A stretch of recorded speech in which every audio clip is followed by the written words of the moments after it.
Seperti mana ilmu itu adalah merupakan anugerah terbesar diberikan oleh Allah kepada seseorang manusia, dan tiada yang lebih bernilai, tiada yang lebih berharga daripada segala pemberian yang diberikan oleh Allah Subhanahu wa ta'ala kepada manusia, melebihi daripada berharganya ilmu. Ilmu itu mempunyai tempat pada tubuh badan manusia. Ianya bukan seperti dikatakan oleh sebahagian orang bahwasanya ilmu itu adalah berada di kepala atau di otak. Ini yang ada di otak ataupun yang ada di akal fikiran atau akal fikiran kita itu adalah umpama memori menghafal sesuatu. Akan tetapi ilmu itu bukan sekedar untuk dihafal, tapi ilmu itu perlu untuk dipahami. Dia berbeza antara memahami dengan kita menghafal. Itu iPad ataupun laptop ataupun komputer ataupun hard disk ataupun USB boleh simpan pelbagai macam jenis ilmu, tapi dia tak boleh untuk memahami apa yang disimpan. Oleh karena yang sedemikian, Allah Subhanahu wa ta'ala bila mana menjelaskan tentang bagaimana manusia itu diciptakan oleh Allah dengan pelbagai anggota tubuh yang ada, Allah bila mana sebut masalah hati, Allah ikatkan dengan masalah pemahaman. Dalam Al-Quran Allah berfirman, وَلَقَدْ ذَرَأْنَا لِجَهَنَّمَ كَثِيرًا مِنَ الْإِنسِ وَالْجِنِّ. Aku telah penuhi neraka Jahannam banyak daripada jin dan juga manusia. Lahum, bagi mereka itu adalah hati, tapi mereka tak boleh faham. Mereka ada mata, tapi mereka tak boleh melihat. Mereka ada telinga, tapi mereka tak boleh mendengar. Bila mana disebut hati, wa lahum qulubun la yafqahuna biha. Mereka punya hati, tapi mereka tak boleh untuk memahami. Bila mana dinafikan pemahaman daripada hati, maka bermakna hati ini adalah merupakan tempat kepada ilmu untuk memahami ilmu. Dengan demikian, anggota yang terpenting pada tubuh badan manusia untuk diambil kira dan dijaga itu adalah hatinya. Nabi Muhammad sallallahu alaihi wa ala alihi wasallam lebih menjelaskan perkara yang sedemikian di dalam hadis yang diriwayatkan dalam Sahih Muslim. Baginda Rasulullah sallallahu alaihi wa ala alihi wasallam bersabda, "Ala inna fil jasadi mudghah, idza salaha idza salahat salahal jasadu kullu, wa idza fasadat fasadal jasadu kullu." Di dalam anggota tubuh badan manusia ini ada seketul daging. Kalau seketul daging ini baik, semua anggota badannya baik. Kalau seketul daging ini tak baik, maka seluruh anggota badannya tak baik. Seketul daging ini yang dimaksudkan adalah hati, kata Nabi, karena fizikalnya. Berapa banyak orang punya hati yang fizikalnya sehat tapi perangainya jahat. Berapa banyak orang yang terkena penyakit hati, jantung umpamanya, tapi dia punya amal perbuatannya adalah baik. Bukan bermakna baiknya hati adalah kepada bentuk fizikal, tetapi akan rahasia yang disimpan oleh Allah kepada hati itu untuk memahami. Itu yang menjadi sentuhan atau menjadi sebab kepada baginda Rasulullah ketika bersabda bahwasanya bila mana hati itu baik, semua anggota badan akan menjadi baik. Baiknya anggota badan pun bukan fizikal, bukan karena sehatnya tangan, bukan karena sehatnya kaki, bukan karena terangnya mata memandang. Berapa banyak orang yang hatinya sehat tapi menggunakan matanya untuk melihat yang haram. Berapa banyak orang yang hatinya sehat menggunakan pendengarannya untuk yang haram. Yang dimaksudkan adalah orang yang hatinya itu baik, tidak menggunakan matanya yang merupakan anggota tubuh badannya kecuali di tempat-tempat yang baik. Tidak melihat kepada orang lain kecuali melihat dengan baik sangka. tidak melihat kepada seseorang yang memerlukan bantuan kecuali dia akan mempercepat memberikan bantuannya. Wahakadha, bila mana hatinya itu baik. Tapi bila mananya hati itu adalah tidak baik, maka seluruh anggota tubuh badannya pun tidak akan menjadi baik. Tidak akan menggunakan mata kecuali di tempat yang tidak diridai oleh Allah. Tidak menggunakan telinga kecuali untuk mendengarkan perkara yang tak disukai oleh Allah. Tidak menggunakan tangan dan anggota tubuh badannya kecuali kepada perkara yang Allah tak suka untuk orang itu melakukannya. Problemnya adalah bukan berada kepada mata ataupun telinga ataupun tangan ataupun hati. Problemnya adalah kembali kepada sentralnya, yakni hati itu sendiri. Oleh karena itu, seseorang yang ingin memperbaiki amal perbuatan lahiriahnya, terlebih dahulu dia melihat kepada sejauh mana dia memperhatikan baiknya itu hati.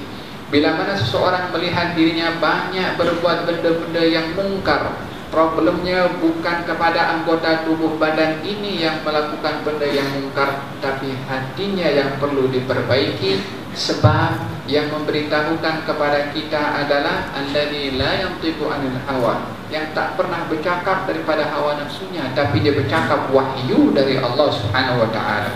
Dia yang tak pernah berdusta, dia yang kata-katanya tak pernah tidak ada kebenarannya, yang kata-katanya pasti benar. Nabi Muhammad sallallahu alaihi wasallam yang bersabda, kalau seketul daging ini baik, seluruh anggota badan baik, yakni amal perbuatannya baik. Dan bila mana seketul daging ini tak baik, maka seluruh anggota tubuh badannya, yakni amal perbuatan orang itu juga tidak akan menjadi baik.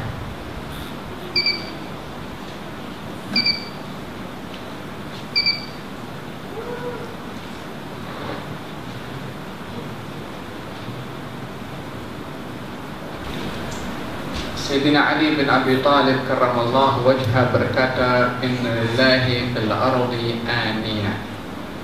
Allah mempunyai bekas di atas muka bumi ini.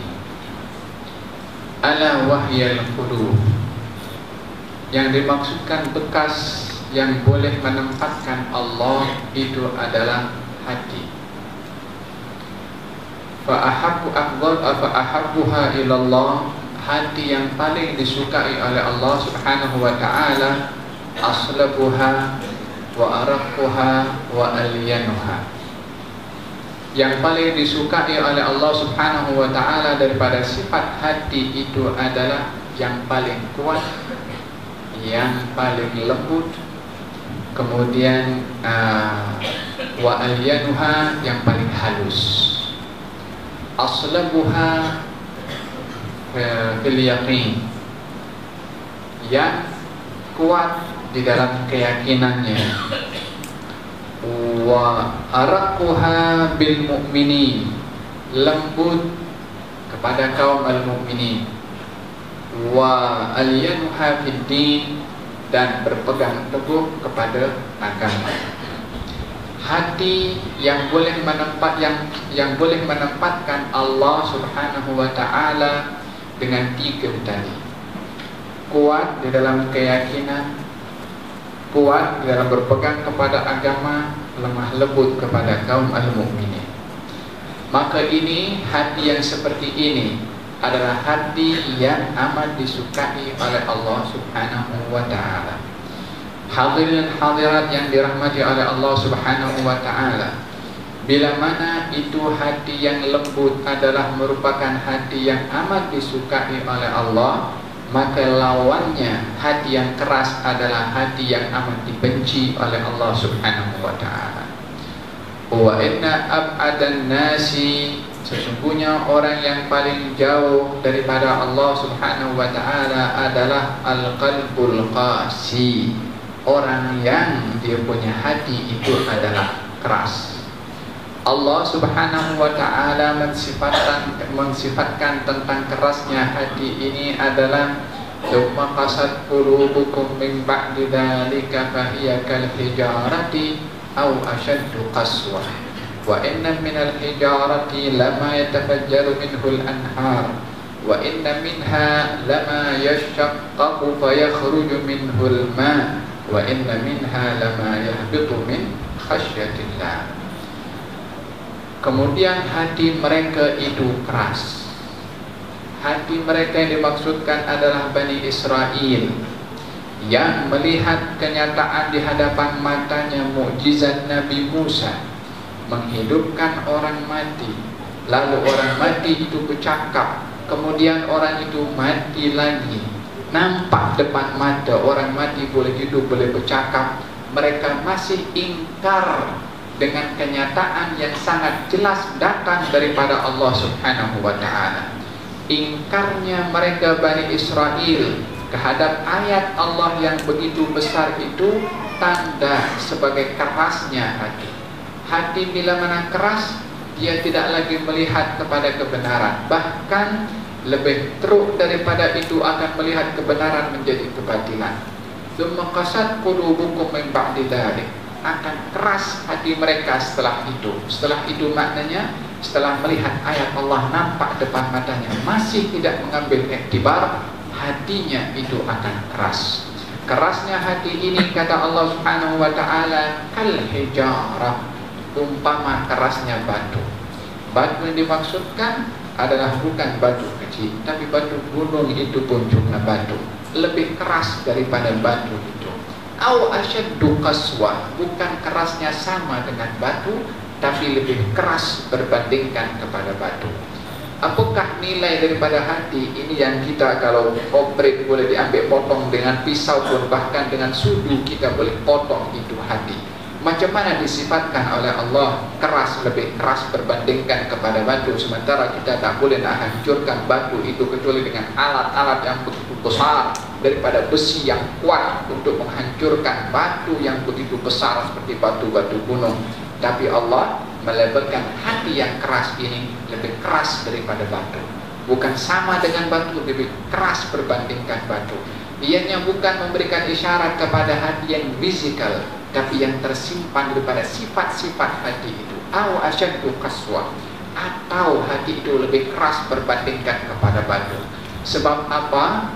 Wa inna minal hijarati lama yatafajjaru minhul anhar. Karena kamu akan tengok daripada batu yang keras itu terkadang boleh memancarkan atau memanjutkan air, dan air itu boleh mengalir daripada batu yang keras, boleh memanjutkan air.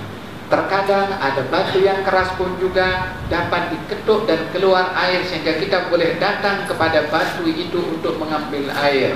Seperti ketukan tongkat Nabi Musa kepada batu untuk memanjutkan air. Air itu pun keluar daripada batu. Padahal batu macam mana boleh keluar air? Pun boleh berlaku juga. Batu yang keras pun juga masih boleh mengeluarkan air. Yang tak terbayang dalam pikiran kita, tapi boleh juga mengeluarkan air. Wa inna minha lama yahbutu min khasyatillah. Ada kalanya juga batu itu jatuh daripada gunung, begitu besar itu batu, jatuh sebab khasyatillah, takut kepada Allah Subhanahu wa ta'ala. Batu yang kamu tengok keras itu, kalau jatuh, bukan itu jatuh secara tiba-tiba, tapi karena takut kepada Allah. Batu yang keras pun, tapi dia lebih keras berbandingkan kepada batu, karena batu masih boleh mengeluarkan air. Batu masih ada takut kepada Allah, tapi hati yang keras ini adalah hati yang tidak takut kepada Allah, mencabar kepada Allah. Nampak ayat Allah jelas, masih dia mengingkari. Ini adalah makna daripada kerasnya hati, dan kita berlindung kepada Allah Subhanahu wa ta'ala daripada sifat hati yang keras. Hadirin hadirat yang dirahmati oleh Allah Subhanahu wa ta'ala, hati yang keras ini mempunyai berbagai sebab. Sebab yang pertama adalah kemaksiatan yang dilakukan oleh seseorang, tak kira itu kecil, tak kira itu besar. Sebab di dalam hadis Nabi sallallahu alaihi wa ala alihi wasallam, beliau bersabda, bila mana seseorang hamba melakukan amal perbuatan yang baik, maka perbuatan baik itu akan membawa kesan titik noda berwarna putih di hatinya. Semakin banyak perbuatan baik itu akan menyebabkan hatinya itu bersih, yakni bersinar dengan cahaya amal perbuatan yang baik. Sebaliknya, Bila mana seseorang hamba melakukan perbuatan yang maksiat, akan diberikan titik noda berwarna hitam pada hatinya sebagai kesan daripada perbuatan dosa itu. Semakin banyak dosa yang dilakukan itu, hatta yaswaddal qalbu kulluh, sehingga hati ini akan menjadi hitam secara keseluruhan. Hitam dan putihnya hati kiasan kepada bersih dan kotornya itu hati dengan maksiat ataupun dengan taat yang dilakukan oleh seseorang. Perkara yang kedua yang menyebabkan hati ini akan menjadi keras adalah ghaflah, lalai daripada mengingati kepada Allah Subhanahu wa taala, lalai daripada untuk sentiasa mempunyai hubungan dengan Allah Subhanahu wa taala, lalai dengan disibukkan perkara-perkara yang mengingatkan kita kepada Allah Subhanahu wa taala. Lalainya kita itu boleh membawa kita kepada kerasnya hati. Allah Subhanahu wa taala berfirman di dalam Al-Qur'an dalam surat Al-Hadid, alam ya'ni lilladzina amanu an takhsha'a qulubuhum li dzikrillahi wa ma nazala minal haqq wa la yakunu kalladzina tala 'alaihimul amadu faqasat qulubuhum wa katsirun minhum fasiqun. Tidakkah tiba masanya bagi orang-orang yang beriman untuk khusyuk hatinya kepada mengingat Allah, untuk patuh hatinya, takut hatinya ketika mengingat Allah. Dan jangan mereka menjadi seperti orang-orang yang dahulu daripada ahlul kitab, yang telah jauh jarak antara mereka dan nabi-nabi mereka, sehingga keras hati mereka dan ramai daripada mereka yang berbuat kefasikan. Saya akan bahas bahagian yang kedua penghujung ayat itu pada penghujung nanti insya-Allah. Tapi apa yang patut disentuh di sini adalah Allah ketika mengingatkan kepada para as-sahabat tentang turunnya ayat dalam surat Al-Hadid itu, tidakkah tiba masanya bagi orang-orang yang beriman untuk khusyuk hatinya. Ini message daripada Allah kepada sahabat Nabi yang pada waktu itu adalah mereka adalah orang yang paling ingat kepada Allah. Mereka adalah orang-orang yang tak pernah memutuskan hubungan mereka dengan Allah. Mereka yang sentiasa menjadikan matlamat utama mereka itu adalah Allah. Tapi ditegur oleh Allah Subhanahu wa taala kepada mereka, apa agaknya yang menyebabkan mereka Nabi menyuruh kepada mereka itu untuk menangis karena ditegur oleh Allah Subhanahu wa taala. Mereka disuruh untuk menangis oleh Nabi sallallahu alaihi wasallam sebab turunnya ayat itu. Agaknya apa yang mereka buat oleh para sahabat itu sehingga ditegur oleh Allah. Dalam riwayat disebutkan bahwasanya as-sahabah duduk bersama satu dengan yang lain, borak-borak. Lalu dalam borak-borak itu mereka gelak ketawa, sehingga ketawa mereka ini didengar oleh Nabi SAW.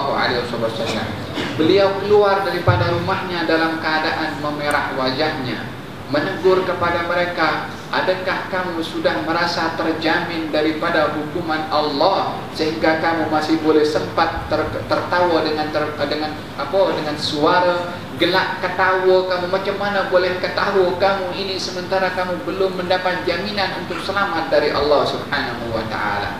Tuan-tuan dan puan-puan, ketawa ditegur oleh Allah Subhanahu wa taala. Mereka adalah merupakan orang-orang yang ingin disempurnakan oleh Allah Subhanahu wa taala. Memang tak ada keraguan ketawa itu adalah perkara yang boleh. Bahkan kalau mengikut ahli psikologi, ketawa itu adalah merupakan ubat untuk menghilangkan stres daripada masalah yang kita mungkin menghadapi di dalam hidup. Tetapi bila mana gelak ketawa itu melebihi daripada had yang sepatutnya seseorang itu membatasi untuk banyak ketawa, sehingga dikatakan kathratul dhahik tumitul qalb. Orang yang banyak ketawa ini dapat mematikan hati, mengeraskan hati. Kalau bukan ketawanya, kalau banyak ketawa. Oleh kerana sedemikian, baginda Rasulullah sallallahu alaihi wasallam bersabda, Kalau kamu tahu apa yang aku tahu, kamu akan lagi banyak menangis berbandingkan kamu ketawa. Demikian baginda Rasulullah mengaitkan antara ketawa dengan menangis dengan ilmu yang ada di dalam hati tentang hakikat ciptaan Allah Subhanahu wa taala dan tuntutannya kepada semua makhluk, khususnya yang mukallaf daripada jin dan juga manusia.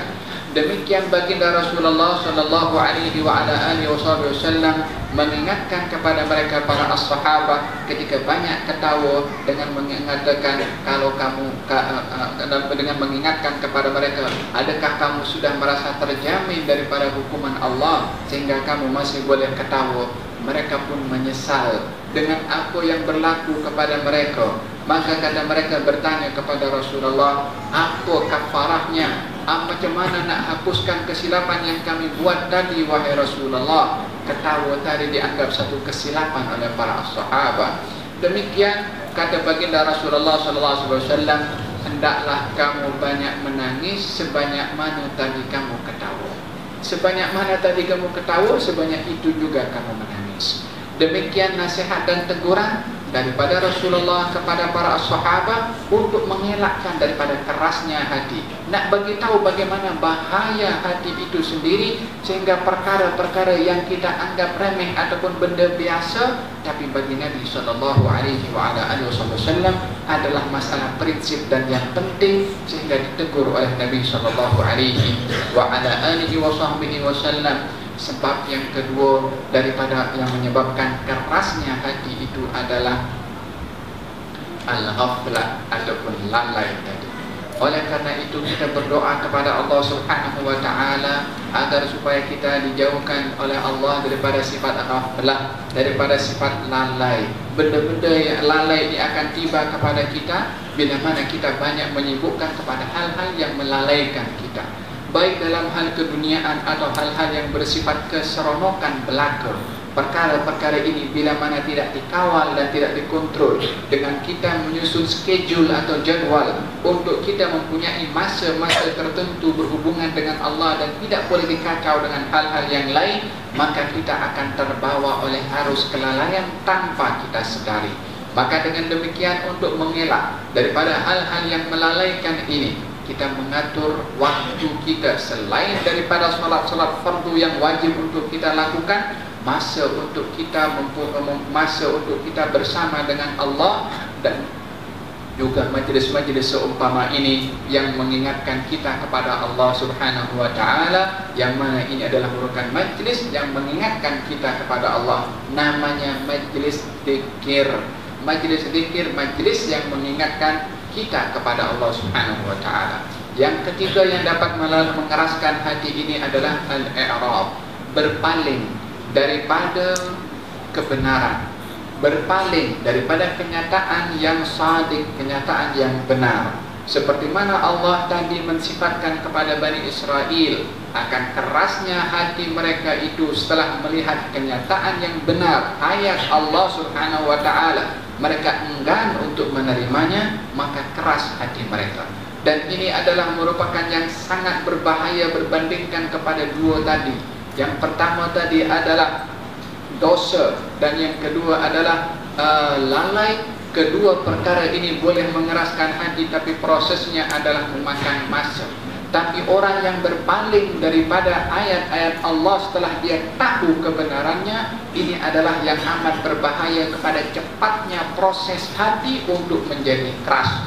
Sebab dia sedar, hatinya tahu ini benda adalah benda yang benar, hatinya tahu ini adalah merupakan ayat Allah, tapi tak diterima, maka kerasnya hati kepada dengan sifat berpaling ini adalah lebih berbahaya berbandingkan kepada dua sebab tadi yang juga boleh menghantarkan hati. Maka berfirman dalam Al-Quranul Karim, waman a'rada an dzikri, barang siapa yang berpaling daripada mengingati aku, fa inna lahu ma'isyatan dhanka, maka dia akan berada dalam kehidupan yang dhanak, yakni yang sempit, yang susah, yang tertekan.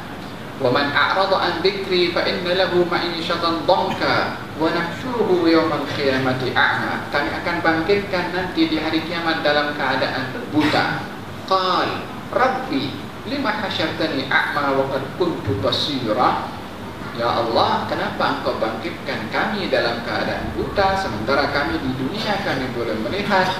Allah menjawab, qala kadzalika atatka ayatuna fanasitaha fakadzalika al-yawma tunsa.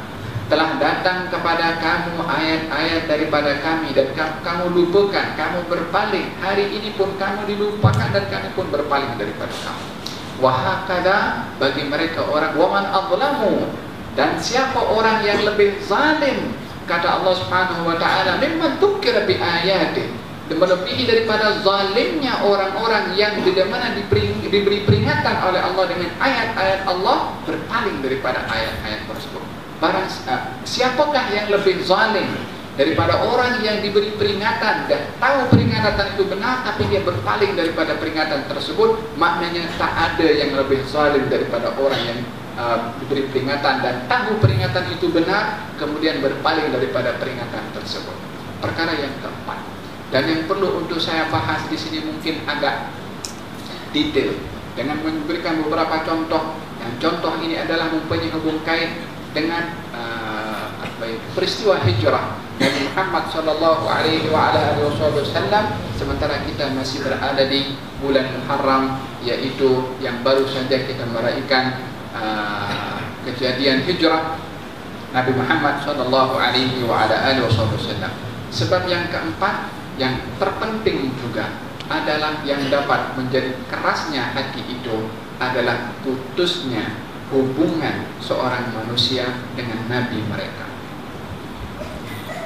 Putusnya hubungan seorang manusia dengan Nabi mereka itu bukan bermakna dia tidak mengakui Nabi itu sebagai Nabi, tapi tidak mempunyai hubungan qalbiyah, hubungan hati dengan Nabi yang diutus oleh Allah Subhanahu wa taala kepada mereka atau kepada umat manusia. Kita dalam ayat tadi, kita sebagai seorang umat yang diutus oleh Allah Subhanahu wa taala Nabi Muhammad sallallahu alaihi wasallam. Antara kita dengan Nabi Muhammad lebih daripada 1400 tahun lebih. Adakah hubungan kita dengan Nabi Muhammad sallallahu alaihi wasallam terhenti dengan hanya kita mengetahui ajaran yang dibawa oleh baginda Rasulullah sallallahu alaihi wasallam, hanya merujuk kepada kitab-kitab hadis yang memang itu adalah kalam dan juga ucapan Nabi Muhammad sallallahu alaihi wasallam, tapi tak ada satu perasaan, hubungan, feeling kita dengan Nabi sallallahu alaihi wasallam terlepas daripada suruhan dan larangan Nabi melalui hadis-hadisnya. Adakah itu yang berlaku kepada kita di zaman kita sekarang ini? Sungguh apa yang menjadi usaha dan upaya bagi orang-orang orientalis ataupun musuh-musuh Islam yang ingin menyesatkan kaum muslimin adalah bukan dengan senjata kekuatan untuk memerangi kepada mereka. Mereka sudah bertahun-tahun bahkan sepanjang sejarah dikaji perjuangan demi perjuangan dan peperangan demi peperangan melawan kepada kaum muslimin. Tentunya ramai daripada perjuangan kaum muslimin akan memenangi bila mana menghadapi ke orang-orang yang kufar, dan tidak berlaku kekalahan dalam mana-mana peperangan kaum muslimin, melainkan disebabkan oleh kerana perkara dalaman, bukan karena kekuatan yang ada pada musuh. Ini adalah merupakan satu janji dari Allah Subhanahu wa taala untuk memberikan pertolongan kemenangan kepada kaum muslimin bila mana kaum muslimin menulung kepada Allah Subhanahu wa taala. Allah pasti tolong kepada kamu.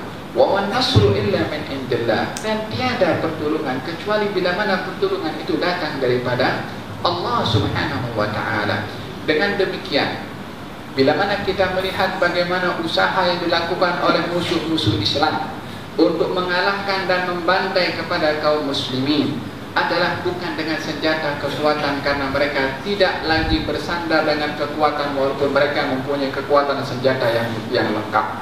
Dan daripada sepanjang sejarah sirah Nabi Muhammad sallallahu alaihi wasallam, selama 27 peperangan yang dihadiri oleh baginda Rasulullah, ada yang terjadi berperang, ada yang tidak terjadi, melainkan setiap kali berhadapan dengan musuh akan didapati ketenteraan persiapan senjata kaum muslimin lebih rendah dan lebih berkekurangan berbandingkan kepada lengkapnya senjataan musuh di mana-mana peperangan yang berlaku. Tetapi kita bila mana melihat bagaimana kelengkapan senjata musuh itu boleh tumbang dengan sedikitnya senjata kaum muslimin. Dalam peperangan Badar antara 313 orang menghadapi 1000, mereka dengan senjata yang lengkap dengan baju besi, kaum muslimin hanya beberapa pedang sahaja. Onta hanya beberapa ekor sahaja, kuda hanya beberapa ekor sahaja. Macam mana kaum muslimin boleh menang dalam peperangan yang tak seimbang itu? Kalau kunci kemenangan itu hanya ada kepada kekuatan senjata, daripada segi jumlah bilangan saja sudah tidak seimbang antara kaum muslimin dengan orang-orang kafir Quraisy pada waktu itu. Tapi kaum muslimin boleh menang. Di dalam peperangan Hunain yang jumlah kaum musyrikin adalah jauh lebih banyak, Rom pada waktu jauh lebih banyak, tapi kaum muslimin boleh menang. Dalam peperangan Mu'tah yang jumlah kaum muslimin itu adalah kaum musyrikin boleh lebih daripada 10 kali ganda berbandingkan kepada kaum muslimin, tapi kaum muslimin boleh menang pada peperangan itu.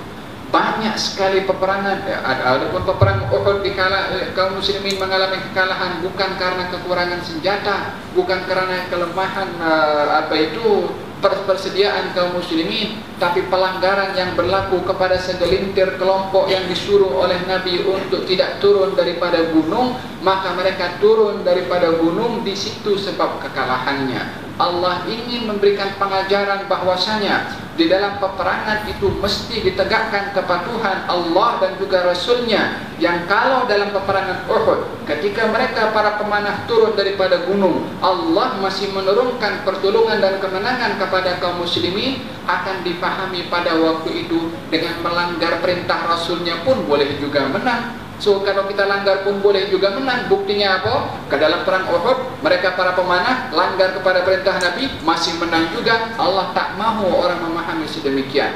Makanya dalam peperangan Uhud disebabkan oleh perangan yang berlaku oleh sebahagian orang, kaum muslimin mengalami kekalahan. Bahkan orang terutama yang terluka dengan luka yang berat adalah Nabi Muhammad sallallahu alaihi wa ala alihi wasallam. Dan di dalam sejarah bila mana dikaji peperangan yang berlaku di antara kaum muslimin dan orang-orang bukan Islam, didapati perlengkapan kesenjataan kaum muslimin itu adalah lebih berkekurangan berbandingkan kepada kelengkapan senjata musuh.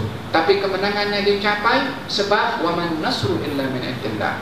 Tiada pertolongan kecuali hanya datang daripada Allah. Bila mana mereka orang-orang kufar ingin meraih kemenangan dengan melihat kepada kekuatan senjata mereka, kaum muslimin menunggu kekuatan datang daripada Allah untuk meraih kemenangan, sebab perjuangan mereka itu adalah untuk menegakkan kalimat Allah Subhanahu wa taala, bukan seperti apa yang diharapkan oleh orang-orang kafir untuk menindas, menguasai dan hanya untuk kepentingan dunia. Mereka mendapati bahwasanya yang dapat menghancurkan kekuatan kaum muslimin adalah dengan memutuskan perhubungan antara mereka dengan Nabi mereka. Pelbagai usaha dilakukan, daripada pelbagai hiburan yang ada, bahagian daripada untuk kita merenggangkan hubungan kita dengan Nabi sallallahu alaihi wa ala alihi wasallam, untuk lebih kita fokus mengkaji sejarah dan sirah Nabi Muhammad sallallahu alaihi wa ala wasallam. Ayat yang saya baca sebentar tadi dalam surat Al-Hadid, fa wala yakunu kalladzina qala alaihimul amadu faqasat qulubuhum wa katsirun minhum fasiqun.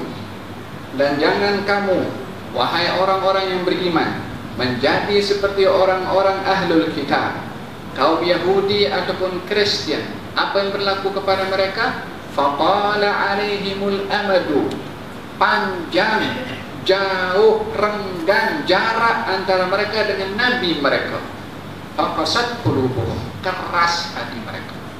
Bila hati mereka itu keras, ketika mereka merasa jauh dengan Nabi yang Allah utus kepada mereka.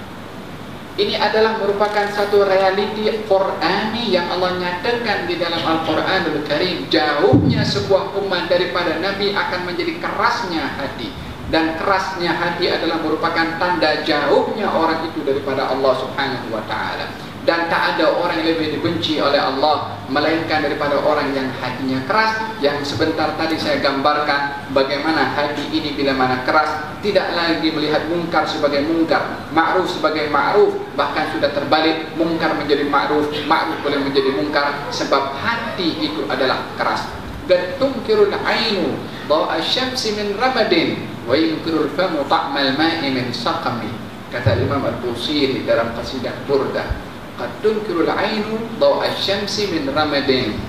Kadang-kadang mata ini boleh tak percaya kalau matahari itu ada. Boleh orang tak percaya matahari itu ada, sebesar itu matahari, cahayanya boleh dirasa pun juga. Bukan pasal matahari, bukan pasal mataharinya ada atau tak ada. Problemnya pada orang yang tengok sakit mata, dia tak boleh nampak kepada matahari itu. Wa yunkirul famu ta'mal ma'i min saqami. Mulut ini boleh pun terkeliru untuk merasai apa saja yang masuk di dalam mulut itu bila mana dia berada dalam keadaan sakit. Orang yang berada dalam keadaan sakit, bagi makanan, makan sedap, makanan apa saja dia kata pahit, tak sedaplah rasanya. Orang lain makan sedap, dia makan tak sedap. Bukan pasal makanannya yang tak sedap, tapi problem pada mulut orang yang sakit itu yang merasai makanan yang sedap jadi tak sedap. Dan demikian juga bila mana hati seseorang itu problem, bermasalah, tak boleh melihat sesuatu dengan jelas, tak boleh menilai sesuatu dengan benar. Problemnya kepada hati itu sendiri. Faqasat qulubuhum, keras hati mereka. Siapa mereka di situ ini maksudkan oleh Allah? Ahlul kitab. Macam manakah ahlul kitab berlaku sikap mereka kepada nabi-nabi mereka? Ahlul kitab daripada bangsa Yahudi ditinggalkan oleh Nabi Musa alaihissalam untuk berjumpa dengan Allah selama 40 hari. 40 hari ditinggal oleh Nabi Musa, sudah berubah daripada menyembah kepada Allah, menyembah kepada lembu itu yang dibuat oleh Samiri. Samiri apa itu, jumpa bekas tapak kaki yang Jibril alaihissalam ketika berjumpa dengan Nabi Musa. Kemudian ambil perhiasan-perhiasan daripada apa itu perempuan-perempuan Bani Israel. Kemudian daripada hasil emas perhiasan itu dicairkan, daripada cairan emas itu dibuat bentuk lembu.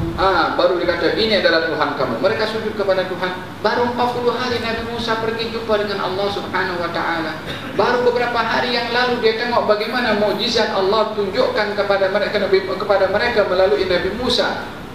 Lautan boleh terbelah, mereka diselamatkan daripada kejaran Firaun. Nampak bagaimana Firaun ditenggelamkan oleh Allah Subhanahu wa taala. Nyata depan mereka semua itu mukjizat, perkara yang luar biasa datang daripada Allah Subhanahu wa taala. 40 hari saja ditinggal oleh Nabi Musa untuk berjumpa dengan Allah. Itu pun Nabi Musa dah tinggalkan Nabi Harun untuk menjaga kepada mereka. Itu kepada mereka. Lembu yang dibuat oleh Samiri, mereka pun sembah kepada lembu itu, mengancam kepada Nabi Harun untuk dibunuh dan lain sebagainya. Wahakala Allah Subhanahu wa taala bawa Nabi Musa dengan Bani Israel masuk ke Palestin, Baitul Maqdis, dan berhampiran kepada Baitul Maqdis. Mereka mengatakan, ya Musa, inna fiha qauman jabbarin wa inna lan nadkhulaha hatta yakhruju minha fa yakhruju minha fa inna dakhilun. Wahai Musa, di Baitul Maqdis itu ada orang golongan Jabari yang kuat. Ini mereka ada satu kaum yang duduk di situ yang tubuh badannya adalah hebat dan kuat. Wa inna lan nadkhulaha, kami selama-lamanya takkan masuk situ.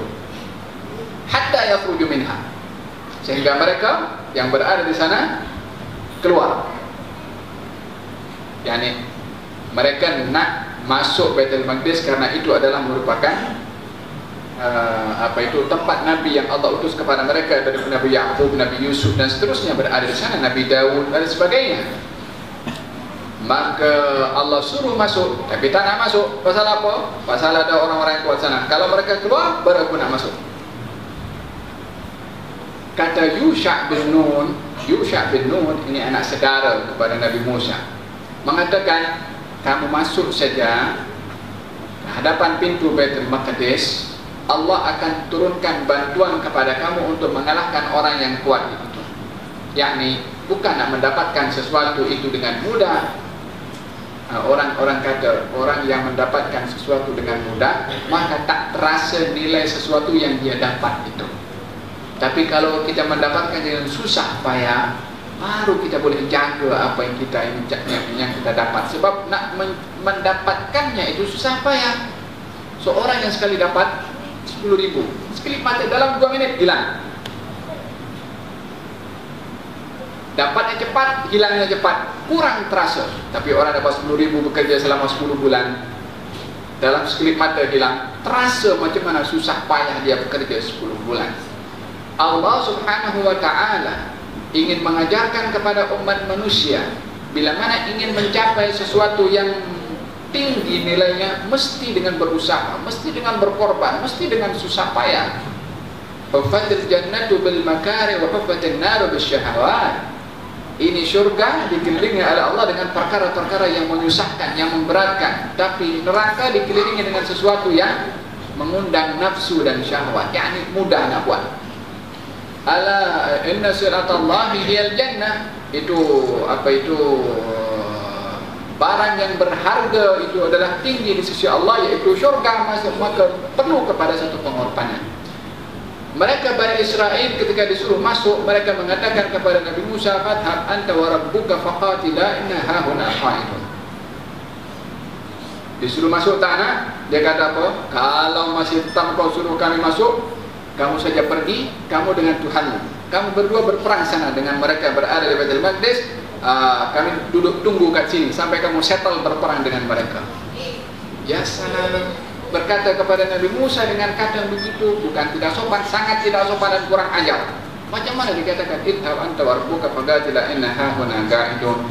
Bila mana hubungan antara satu umat dengan nabinya itu tidak ada takzim, tidak ada pengagungan kepada nabi yang diutus oleh Allah kepada mereka, maka mereka akan menilai nabi itu macam manusia biasa. Berapa banyak pun di zaman kita sekarang orang mengatakan nabi memang manusia biasa. Memang dia manusia, fisikalnya manusia, mata, ada telinga, dan melakukan perkara-perkara yang biasa dilakukan oleh manusia. Tapi dia adalah manusia yang luar biasa. Bukan manusia biasa, tapi manusia luar biasa. Disebabkan oleh kerana Nabi SAW bila mana berjalan tidak mempunyai bayangan. Manusia berjalan ada bayangannya. Nabi SAW boleh melihat di belakang macam mana Nabi boleh melihat di hadapan. Manusia tak boleh untuk melihat di yang belakang. Nabi SAW boleh menembusi lapisan langit dan sampai kepada Sidratul Muntaha. Manusia hanya sampai kepada bulan sahaja. Ketika seseorang itu melihat kepada Nabi mereka adalah sebagai manusia biasa, maka akan terpikir kepadanya perkara-perkara yang silap boleh berlaku kepada Nabi itu juga. Dengan demikian, seorang sahabat Nabi SAW, kalau saya tidak silap namanya Amr atau Abdullah ibn Amr ibn al-As, mengatakan kepada Rasulullah, "Ya Rasulullah, aku mengingat kepada kamu kalau kamu ini adalah manusia seperti kami. Kadang-kadang marah, kadang-kadang kamu tidak marah. Kadang-kadang kami sebagai manusia berbuat silap, kami khawatir pun juga kamu dalam perbuatan kamu ataupun dalam kata-kata kamu itu ada kesilapan." Maka kata Nabi SAW, "Uktub, tulis apa saja yang aku cakap ni, tak keluar daripada mulut aku ini kecuali semuanya benar." Ini tidak berlaku kepada mana-mana manusia. Manusia berkata 10 kata, 9-8 boleh silap, 2 saja yang benar. Wahakadha berlaku kepada manusia, tidak berlaku kepada Nabi SAW. Bila mana berlaku kepada manusia, bahwasanya manusia bila mana berkeringat, maka keringatnya itu adalah, kalau kita berkeringat, maaf cakap, bau kurang sedap dan kurang manis. Tapi tidak pada Nabi SAW, yang bau keringatnya itu adalah lebih wangi daripada bau minyak kasturi.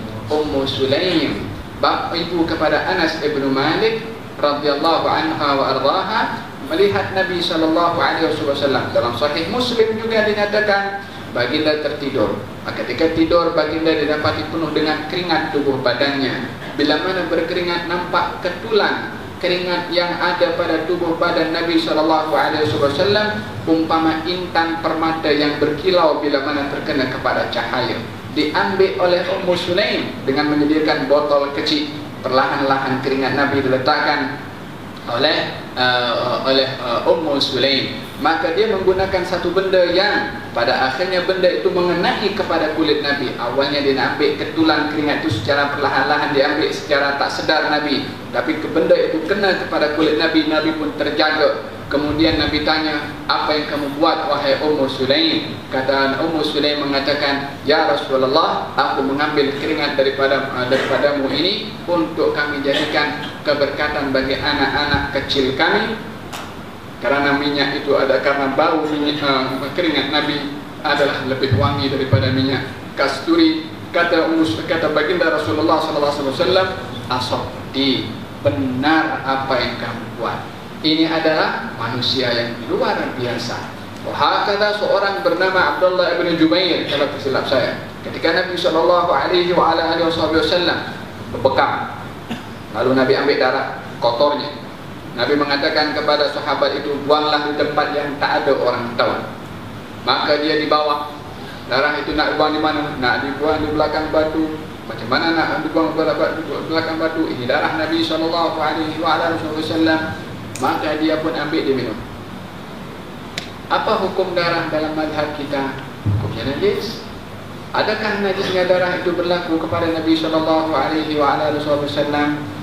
Jawaban daripada sahabat yang minum darah Nabi itu setelah kembali kepada Rasulullah SAW, ditanya oleh baginda Rasulullah, di mana kamu buang darah aku itu? Dia mengatakan di tempat yang tak ada orang tahu. Maka kata Nabi SAW, la'allaka syaribta, kau minum ke darah aku. Dia mengatakan, ya. Maka Nabi SAW, idzan la yamassu batnuka an-nar, kalau begitu perut kamu tak akan disentuh oleh api neraka. Darah yang dianggap najis diminum oleh sahabat Nabi. Tidakkah sahabat itu tidak belajar daripada Nabi ilmu fiqh yang melihat bahwasanya darah itu hukumnya najis? Dia lebih alim daripada mana-mana fuqaha yang ada di atas muka bumi ini. Tapi dia tahu siapa yang dia belajar, gurunya maha guru. Ummu Aiman. Siapa Ummu Aiman? Ummu Aiman seorang wanita yang membela Nabi SAW. Di masa kecilnya dia dimiliki oleh ayah Nabi, lalu dibebaskan dan membela kepada Nabi, sehingga membela kepada Nabi macam anaknya sendiri. Maka dia ketika Nabi dewasa dan sudah menjadi Nabi, dia pun tetap berkhidmat kepada Nabi SAW sebagai pembantu di rumah Nabi. Bekas maaf cakap terisi maaf cakap air kencing Nabi SAW. Sebab Nabi tidak akan buang air kecil kecuali di tempat yang memang layak atau sesuai untuk Nabi buang hajat di situ. Pada ketika itu untuk tidak dan keadaan amat terbatas pada waktu itu, bukan seperti yang ada di zaman kita sekarang. Nabi ketika buang air kecil ditempatkan di sebuah tempat dan ingin dibuang di tempat yang sesuai seperti mana kebiasaan Nabi melakukannya. Ketika berada di tempat itu, keesokan hari Nabi kita keluar daripada biliknya, didapat di tempat yang awalnya berisi maaf cakap air kencing itu sudah tidak ada lagi berisi, tinggal botolnya sahaja, tinggal bekasnya sahaja. Maka ditanya kemana oleh Nabi SAW. Ummu Aiman mengatakan, aku telah meminumnya karena disangka air daripada Nabi SAW. Maka Nabi menjawab pun juga, kalau begitu perut kamu tak akan disentuh oleh api neraka. Al-Imam Muhammad bin Illan As-Siddiqi dalam kitab Syarah Riyadhus Salihin yang dinamakan Dalilul Falihin menceritakan perkara yang sedemikian. Mana ada insan di atas muka bumi ini yang darahnya boleh diminum kecuali Rasulullah SAW. Kalaupun darah manusia diminum, kalau darah penjenayah mungkin boleh membawa mudarat kepada orang yang meminumnya atau memakannya, kecuali baginda Rasulullah SAW yang tak boleh berlaku kepada mana-mana orang-orang saleh di atas muka bumi ini, melainkan darahnya adalah najis. Itu khas untuk Nabi SAW. mana-mana orang yang baik, mana-mana orang yang saleh, mana-mana orang yang dia dekat dengan Allah Subhanahu wa taala. Darahnya tidak seperti Nabi sallallahu alaihi wasallam, dan juga najisnya. Demikian keistimewaan yang diberikan oleh Allah Subhanahu wa taala kepada baginda Rasulullah sallallahu alaihi wasallam, menunjukkan ini manusia adalah manusia luar biasa. Sebahagian orang memandang bahwasanya baginda Rasulullah adalah nabi diutus oleh Allah untuk membawa risalah, yakni macam apa? Maaf cakap, macam postman. Tahu postman? Dihantar bawa surat, selesai hantar surat, settle masalah, balik ke tempat kerja dia. Nabi SAW, alangkah hinanya seseorang melihat kepada nabinya seperti itu, membawa surat menyampaikan risalah wahyu dari Allah, Al-Quran, selesai, khalas. Tak ada hubungan antara kita dengan Nabi SAW. Cukup ada Quran, cukup ada dengan hadis yang dibawa oleh baginda Rasulullah SAW. Kita mempunyai dua masalah, dua perkara yang penting di dalam pegangan agama kita. Yang dua perkara penting ini adalah menjadi senjata yang ampuh musuh untuk menghancurkan umat Islam, adalah memutuskan hubungan mereka dengan Nabi mereka dengan tidak mengetahui siapa Nabi mereka. Bukan tidak tahu namanya, semua orang tahu nama Nabi Muhammad SAW. Orang kafir tahu nama Nabi Muhammad SAW. Tapi hubungan macam mana saya katakan secara batin, kerohanian, hubungan hati kita dalam mentakzimkan kepada Nabi SAW, itu yang menjadi titik perhubungan yang kuat bagi umat ini dengan Nabi untuk sampai kepada kejayaan yang cemerlang di dalam membawa agama Allah Subhanahu wa taala.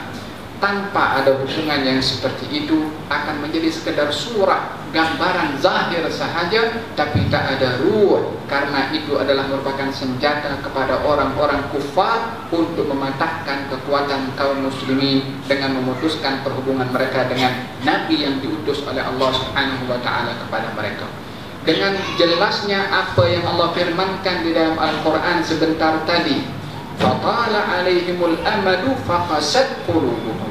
Jauh jarak antara mereka Bani Israel dengan Nabi mereka, keras hati mereka. Dengan apa? Dengan jauhnya hubungan mereka dengan Nabi mereka. Walaupun kita dalam sejarah tak ada Nabi yang diutus atau tak ada kaum yang diutus oleh Allah Nabi sebanyak mana Nabi yang diutus oleh Allah kepada Bani Israel. Terlalu banyak. Nabi terbanyak diutus daripada Bani Israel. وَجَعَلْنَا مِنْهُمْ أَئِمَّةً يَهْدُونَ بِأَمْرِنَا لَمَّا صَبَرُوا. Bermula daripada Nabi Ya'qub alaihissalam yang menjadi datuk kepada seluruh Bani Israel sampai kepada Nabi Isa, semuanya daripada Bani Israel. Nabi Ya'qub, Nabi Yusuf, Nabi Ayyub, Nabi Daud, Nabi Sulaiman, Nabi Harun, Nabi Musa, Nabi Isa, Nabi Yahya, Yusha bin Nun, kesemuanya adalah merupakan bahagian daripada Nabi yang diutus oleh Allah daripada kalangan Bani Israel. Itu Nabi yang dikenal namanya, diceritakan. Ada Nabi yang tak diceritakan oleh Allah dalam Al-Quran.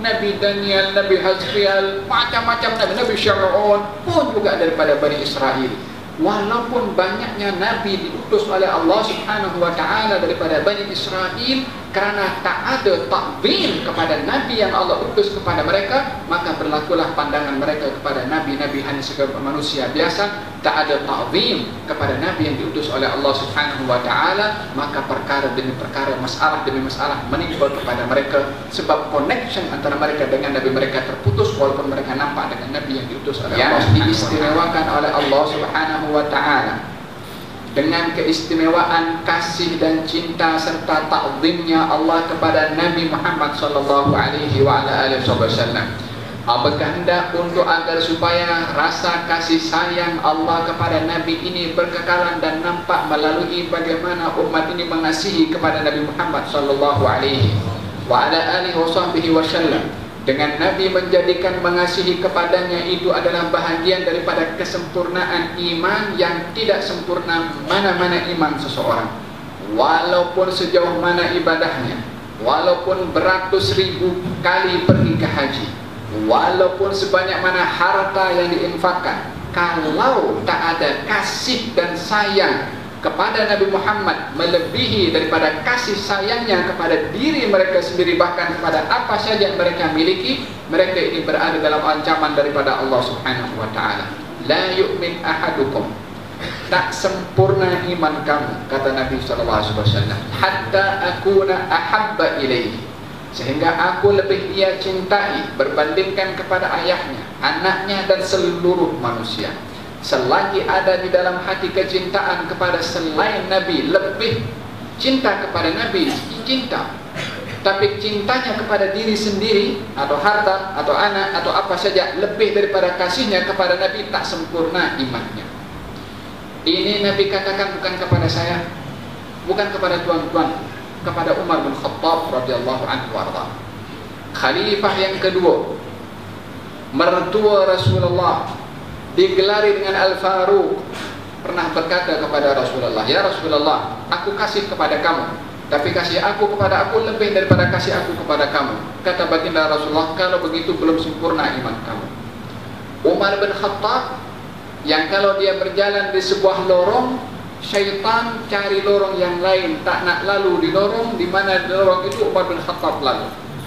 Ihlaka ya ibn al-Khattab, kata baginda Rasulullah, hebatnya engkau wahai ibn al-Khattab, kamu tidak jalan di sebuah lorong, melainkan syaitan akan cari lorong daripada lorong selain lorong kamu.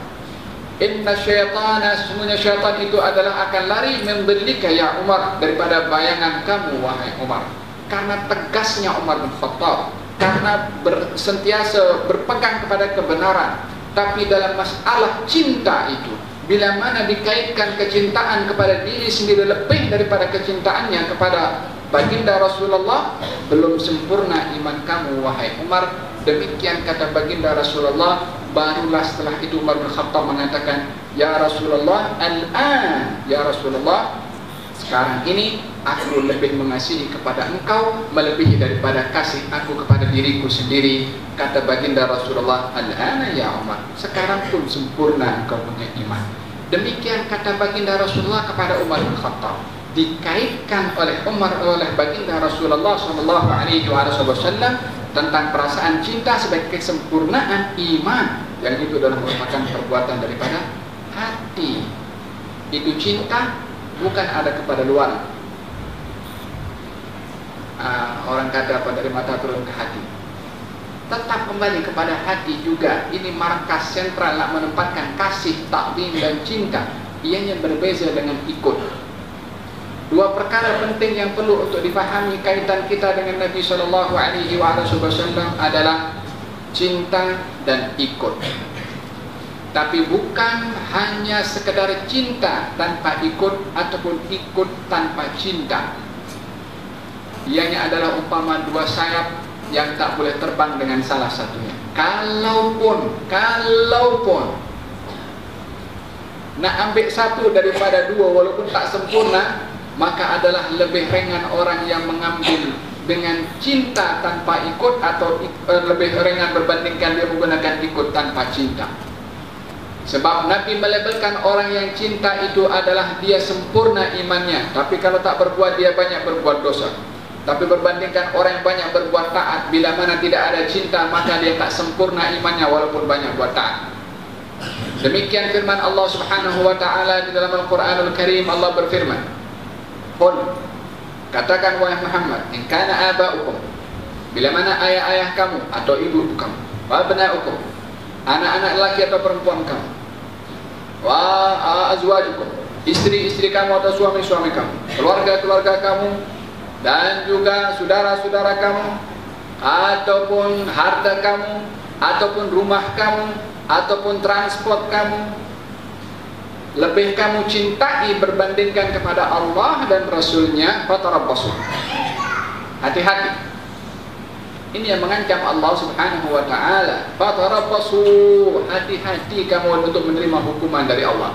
Bila mana menjadikan kecintaan kepada selain Allah dan Rasulnya lebih daripada kecintaan kepada Allah, ketika memberitahukan bahwasanya tidak sempurna iman seseorang, melainkan aku lebih ia cintai berbandingkan kepada dirinya, ayahnya atau anaknya. Yang berlaku kepada para sahabat radhiyallahu anhum wa ardahum dalam peristiwa hijrah adalah mereka lebih mendahulukan Nabi SAW berbandingkan kepada diri mereka? Bukankah yang pertama tidur di katil Nabi untuk Nabi itu berhijrah Ali bin Abi Thalib? Apa yang dikorbankan oleh Ali bin Abi Thalib untuk tidur di katil Nabi? Nyawanya. Sebab dia berkeyakinan nyawa dia adalah nyawa Nabi lebih bernilai berbandingkan kepada nyawanya sendiri. Ketika berjalan bersama dengan Sayyidina Abu Bakar Siddiq, dan beliau risau ketika melihat Rasulullah berjalan di bawah terik panas matahari dan khawatir ada orang yang mengintai daripada hadapan, belakang, kanan dan kiri, sehingga menjadikan Sayyidina Abu Bakar berjalan dengan Nabi sekejap berada di depan, sekejap berada di belakang, sekejap berada di kanan, sekejap berada di kiri, macam tawaf di hadapan Nabi SAW. Ketika ditanya kenapa berbuat demikian, dan aku risau ya Rasulullah, bila mana ada orang mengintai daripada hadapan sana dengan menghunuskan panahnya kepada engkau, aku akan berada di hadapan engkau sehingga panah itu mengenai kepada diri aku sebelum mengenai kepada engkau. Bila mana aku risau berada daripada belakang, aku akan berpindah ke belakang. Bila mana aku risau di sebelah kanan, aku berpindah kanan. Demikian juga kiri. Tujuannya adalah terkorban Abu Bakar, jangan terkorban Rasulullah SAW. Berada di dalam gua yang pada waktu itu kaum musyrikin berada berhampiran dengan mulut gua. Sayyidina Abu Bakar menangis. Kata baginda Rasulullah, kenapa kamu menangis wahai Abu Bakar? Kata Abu Bakar mengatakan, ya Rasulullah, kalau salah seorang daripada mereka menundukkan kepala dan tengok ke bawah, akan nampak kepada kita. Kalau kita ternampak dan aku yang dibunuh, aku adalah Abu Bakar anak Abu Quhafa, aku seorang tak ada nilai. Tapi bila mana engkau yang dibunuh, akan mati umat manusia. Demikian pandangan Sayyidina Abu Bakar Siddiq yang menganggap harga nyawanya adalah lebih kecil, bahkan jauh lebih kecil berbandingkan kepada nyawa Nabi Muhammad sallallahu alaihi wa ala alihi wasallam. Demikian pahlawan-pahlawan hijrah daripada Sayyidina Ali bin Abi Thalib yang masih muda pada waktu itu, belasan tahun umurnya. Sayyidina Abu Bakar Siddiq sebagai sahabat Nabi sallallahu alaihi wa ala alihi wasallam. Dan demikian sejarah para sahabat radhiyallahu anhum warḍahum, tidak pernah putus hubungan mereka dengan Nabi Muhammad sallallahu alaihi wa ala alihi wasallam. Wa man yu'azzim sya'airallah fa innaha min taqwal al-qulub. Siapa orang yang mengagungkan syiar-syiar Allah, itu adalah hakikat ketakwaan hati. Mengagungkan syiar-syiar Allah, hakikat ketakwaan hati. Nak meraih ketakwaan sebenar di dalam hati, pengagungan ini adalah satu perasaan yang ada di dalam hati sini. Kepada apa? Kepada syiar-syiar Allah. Apa syiar-syiar Allah? Walaupun ayat itu menyentuh kepada masalah haji, kita pergi ke haji sa'i antara Safa dengan Marwah. Apa pasal kita sa'i daripada Safa antara Marwah? Dari pertempatan hijau pun kita lari-lari juga di situ. Pasal mengingat tentang satu orang wanita yang dia tak putus asa mencari rezeki dari Allah Subhanahu wa taala, Siti Hajar. Kisah sudah habis. Apa pasal kita lari-lari? Ta'zim. Apa yang dia buat itu bukan perkara biasa, perkara luar biasa. So kita meraihkan juga, walaupun kejadian yang berlaku kepada Siti Hajar sudah 1000 tahun sudah berlalu. Apa pasal kita lontar jumrah? Bukan ada syaitan diikat-ikat sana untuk kita nak pukul dengan batu. Kalaupun nampak syaitan bukan dengan batu kecil, kita akan pukul, kita batu pakai batu besar. Kalau kita boleh nampak, bukan syaitan diikat di situ, tapi kita ta'zim kepada sebuah manasik yang ditetapkan oleh Allah Subhanahu wa taala dalam haji. Tawaf, berada di Mina 3 hari, berada di padang Arafah, semuanya adalah merupakan ta'zim kepada syiar-syiar Allah Subhanahu wa taala. Adakah mengagungkan syiar sa'i, tawaf, Arafah, di Mina, jumrah adalah lebih besar daripada mengagungkan kedudukan Nabi Muhammad SAW dalam hati dan jiwa kita, yang kalau bukan karena beliau kita tak tahu itu tawaf, kalau bukan karena beliau kita tak tahu macam mana nak buat sa'i, kalau bukan karena beliau kita tak tahu macam mana nak buat jumratul aqabah ataupun jumratul salat, dan semua manasik haji itu tak akan diketahui kecuali dengan Nabi Muhammad SAW. Tak akan mengagungkan Nabi Muhammad SAW lebih rendah berbandingkan mengagungkan kepada syiar-syiar Allah yang lainnya. Man yu'azzim sya'airallah fa innaha min taqwal qulub. Barang siapa orang yang mengagungkan syiar-syiar Allah adalah hakikat ketakwaan hati seseorang. Tempatkan Nabi Muhammad sallallahu alaihi wasallam di tempat yang Allah tempatkan beliau itu. Keagungannya menjadi satu semangat spiritual kepada kita sebagai umat Nabi Muhammad sallallahu alaihi wasallam untuk menjadi insan yang hati dan jiwanya dipenuhi dengan ta'zim. Maka hati orang seperti ini pasti akan jauh daripada sifat kerasnya hati.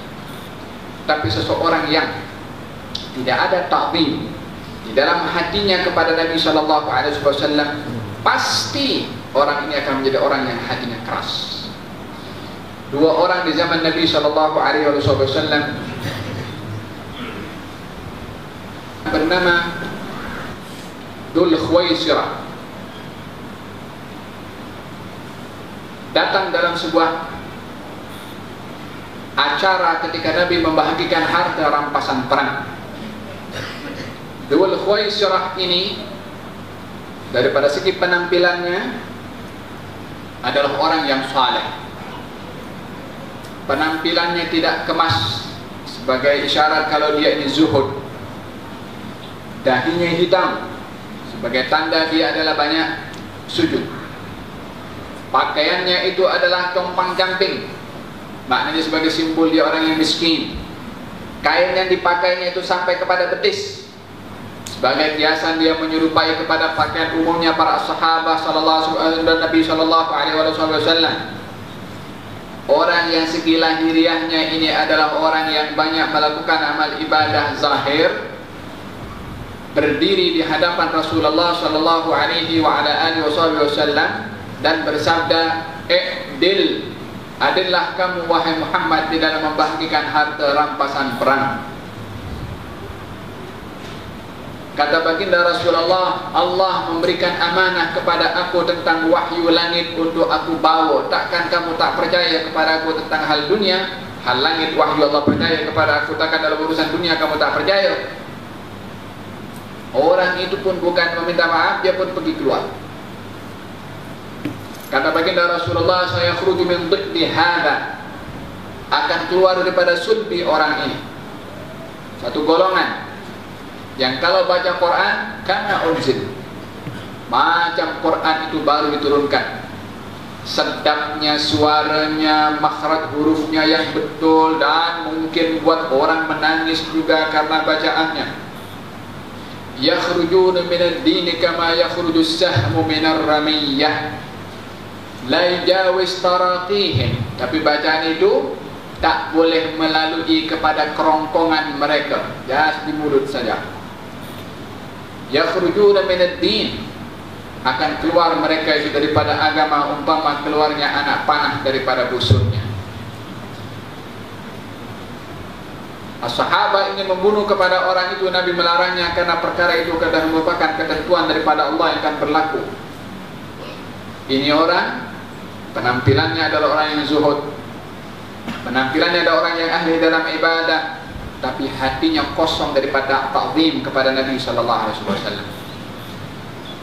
Seseorang badui yang berada dalam majlis Nabi ketika Nabi berkhutbah, itu badui terus berdiri kepada baginda Rasulullah dan memotong khutbah Nabi.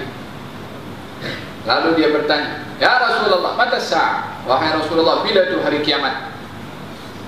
As-sahabat geram semua. Nabi tengah menyampaikan khutbah, orang saja bercakap, kalau ada orang potong tengah serius bercakap, kita pun geram juga. Sama kita serius bercakap, orang potong kita bercakapan. Ini Nabi tengah khutbah.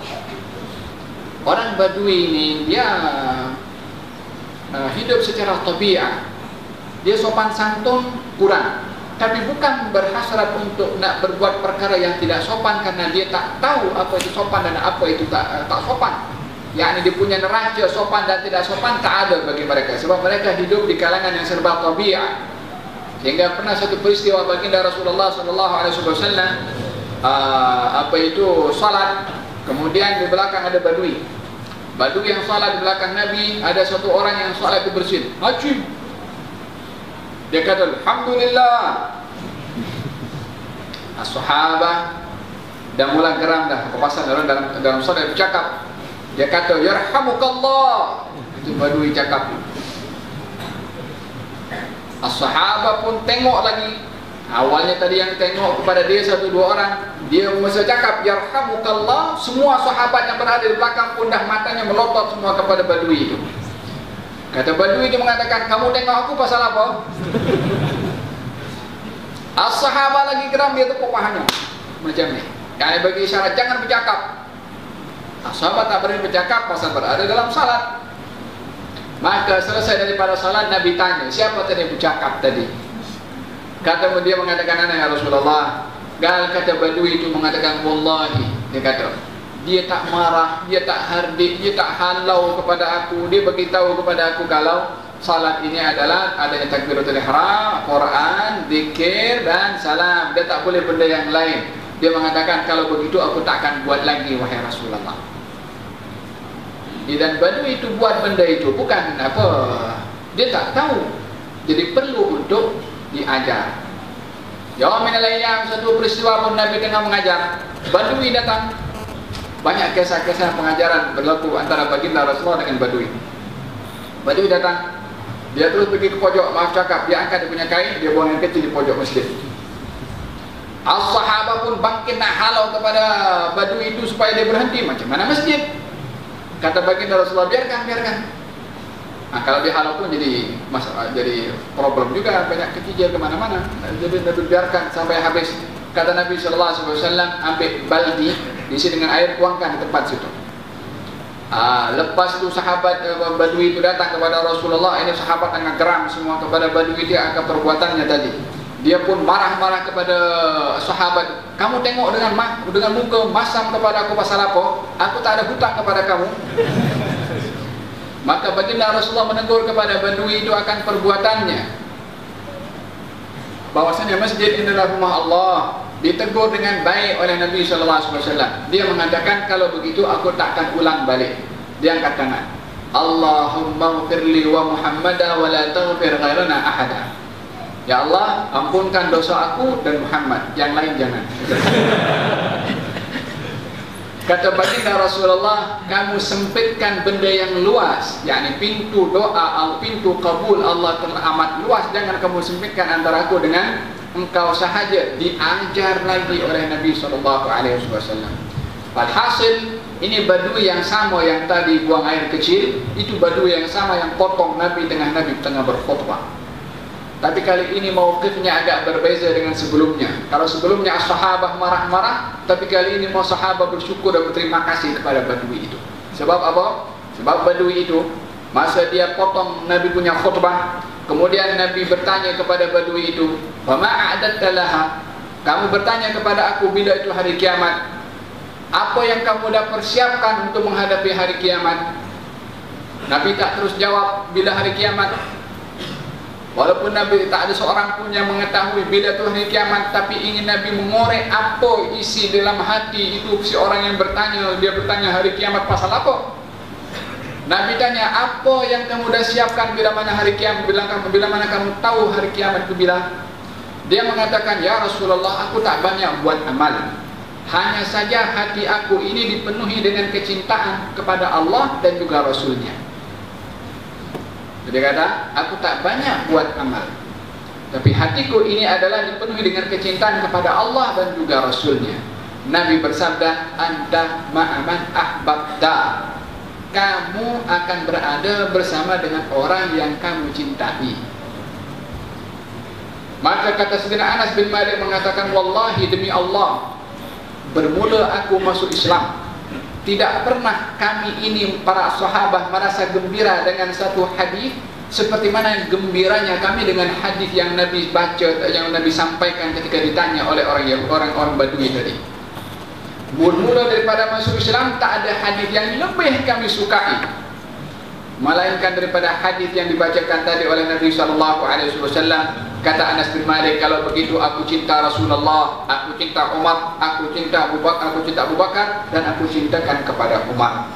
Demi apa? Untuk bersama dengan orang yang dicintai. Setelah Badui itu mengawali, saya tak banyak beramal, Bukan bermakna tak beramal, dia beramal tapi tak banyak seperti mana orang lain di dalam amalannya. Hanya yang ada bekal yang ada dengan saya, jiwa saya ini penuh dengan kecintaan kepada Allah dan Rasulnya, ta'zim kepada Allah dan Rasulnya, kamalul iman, kesempurnaan iman, dan jauhnya hati daripada sifat-sifat yang keras.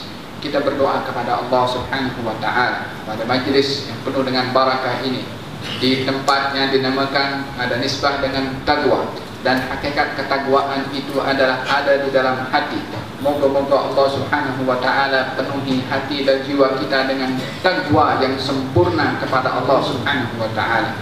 Penuhi hati kita dengan keimanan kepada Allah dan juga Rasulnya, dan kasih serta ta'zim kepada Allah dan juga Rasulnya lebih daripada segala-galanya, termasuk lebih daripada nyawa dan diri kita sendiri.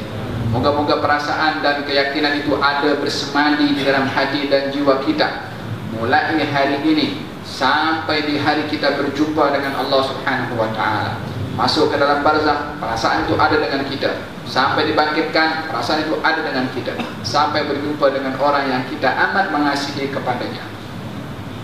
Dengan menanamkan kecintaan di dunia, maka akan terbalas kecintaan itu dengan hakikat dan realiti nanti di akhirat. Bahkan tandanya pun di dunia akan ditunjukkan.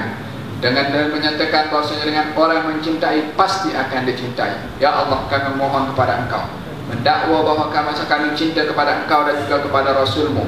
Jadikan dakwahan kami ini adalah merupakan hakikat dan realiti, untuk dapat kami terjemahkan rasa cinta dan kasih serta ta'zim itu pada amal perbuatan kami, pada mata kami, pada telinga kami, pada tangan kami, kepada kemaluan kami, kepada kaki kami, dan seluruh anggota tubuh badan kami. Tidak melakukan perkara-perkara kecuali yang disukai dan yang diridai oleh Engkau dan oleh insan yang kami cintai, Nabi Muhammad sallallahu alaihi wa ala alihi wasallam.